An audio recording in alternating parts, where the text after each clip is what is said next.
At kaugnay ng balitang yan na pagpasok ng isang motorsiklo sa loob ng Taal Cathedral, kausapin natin si Taal Municipal Police Station Officer in Charge Police Captain Romel Magno. Magandang umaga at welcome po sa Balitang Hali.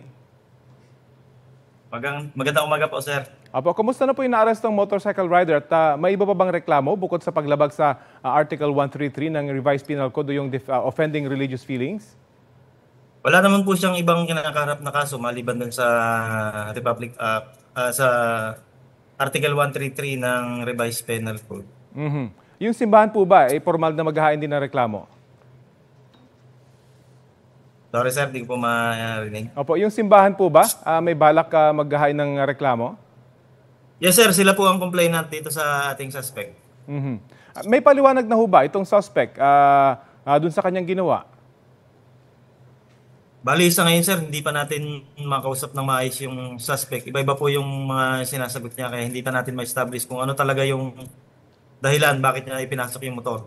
Pag sinabi niyo hindi makausap ng maayos, ano ito? Nakakapagsalita pero iba-iba yung sinasagot, ganun ho ba?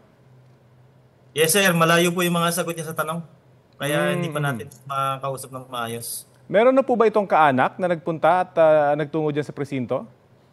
Apo, nandyan po ang kanyang tatay kagabi, kausap ko.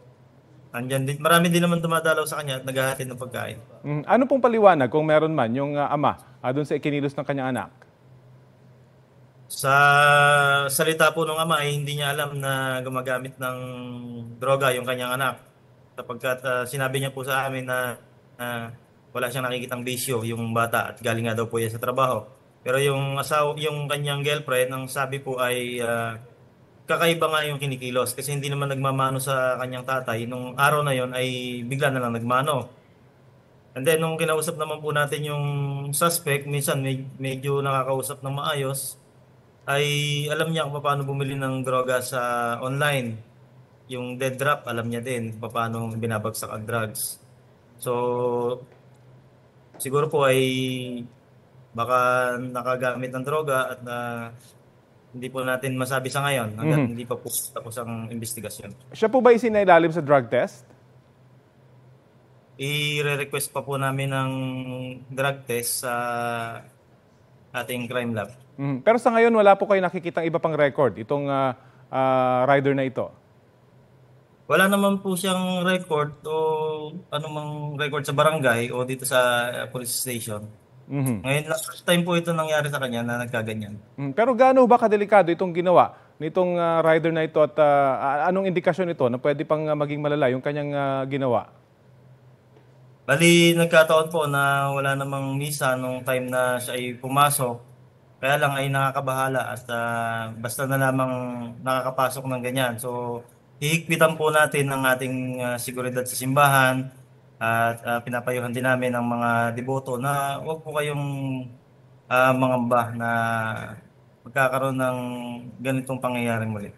Nabanggit niyo po, nakausap niyo yung kasamang babae nitong rider. Meron ho ba siyang magiging asunto? Wala naman po, hindi naman po kasama yung babae. Hindi naman niya kagustuhan na pumunta doon, dire-diretso lang po yung motor. May magsasimana Santa na po, binanggit nga ninyo, maghihigpit kayo ng seguridad dyan sa paligid. Gaano ba kadami yung nagpupunta dyan kapag ganitong panahon? Libo po ang dumarating dito kapag Semana Santa. Kaya naglalagay po tayo meron po tayong deployment plan na nakalaan para dyan sa Basilica, sa Kaysasay, at sa mga areas of convergence. Meron po tayong mga help desk na nilalatag. Okay, sige po. Maraming salamat po sa oras na ibinahagi niyo sa Balitang Hali. Salamat po. Taal Municipal Police Station Officer in Charge, Police Captain Romel Magno.